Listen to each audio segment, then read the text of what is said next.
حضرت ابو دردہ رضی اللہ تعالیٰ عنہ بیان کرتے ہیں، میرے خلیل یعنی نبی صلی اللہ علیہ وسلم نے مجھے وصیت فرمائی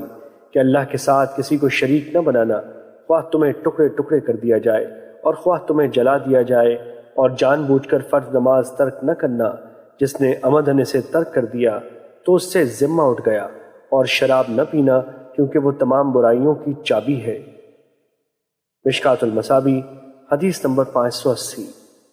حضرت عبداللہ بن عمرو رضی اللہ تعالیٰ عنہ بیان کرتے ہیں،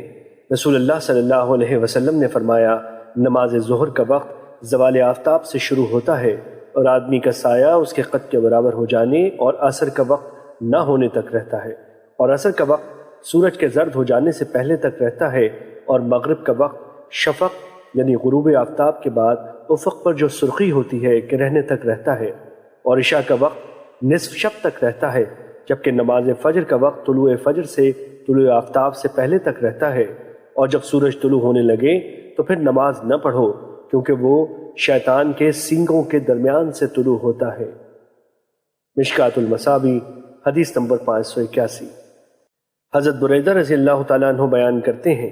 کسی آدمی نے نمازوں کے اوقات کے بارے میں رسول اللہ صلی اللہ علیہ وسلم سے دریافت کیا تو آپ نے اسے فرمایا، تم 2 دن ہمارے ساتھ نماز پڑھو۔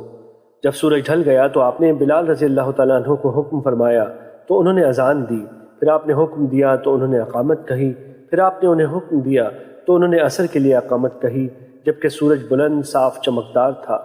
پھر آپ نے انہیں حکم دیا تو انہوں نے سورج غروب ہو جانے پر مغرب کے لیے اقامت کہی، اور پھر جب شفق غائب ہو گئی تو آپ نے انہیں نماز عشاء کے لیے اقامت کہنے کا حکم فرمایا، پھر جب فجر طلوع ہو گئی تو آپ نے انہیں نماز فجر کے لیے اقامت کہنے کا حکم فرمایا۔ دوسرے روز آپ نے انہیں ظہر کو ٹھنڈا کرنے کا حکم فرمایا تو انہوں نے اسے خوب مؤخر کیا۔ آپ نے عصر پڑھی جبکہ سورج بلند تھا، آپ نے گزشتہ روز سے اسے مؤخر کیا۔ آپ نے شفق غائب ہو جانے سے پہلے مغرب پڑھی اور تہائی رات گزر جانے کے بعد عشاء پڑھی، اور فجر طلوع فجر کے روشن ہو جانے پر پڑھی۔ پھر فرمایا، نمازوں کے اوقات معلوم کرنے والا شخص کہاں ہے؟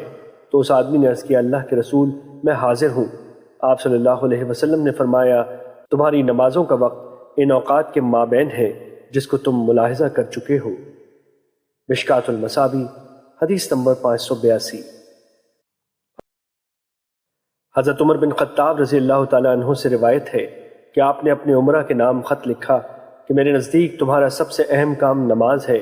جس نے اس کی حفاظت و پابندی کی اس نے اپنے دین کی حفاظت کی، اور جس نے اسے ضائع کیا تو پھر وہ اس کے علاوہ دیگر امور دین کو زیادہ ضائع کرنے والا ہے۔ پھر آپ نے لکھا کہ نماز ظہر کا وقت یہ ہے کہ سایہ 1 ہاتھ ہو، اور یہ اس وقت تک رہتا ہے کہ تم میں سے ہر ایک کا سایہ اس آدمی کے سائے کے برابر ہو جائے، اور نماز عصر کا وقت یہ ہے کہ سورج بلند، سفید اور چمکدار ہو، اور اتنا وقت ہو کہ سوار غروب آفتاب سے پہلے 2 یا 3 فرسخ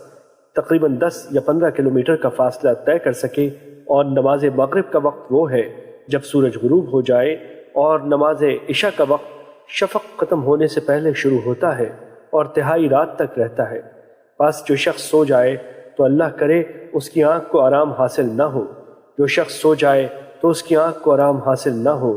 جو سو جائے تو اللہ کرے اس کی آنکھ کو آرام حاصل نہ ہو۔ اور صبح کا وقت وہ ہے کہ جب صبح صادق ہو جائے لیکن ستارے ابھی نمایاں ہوں۔ مشکوٰۃ المصابیح حدیث نمبر 585۔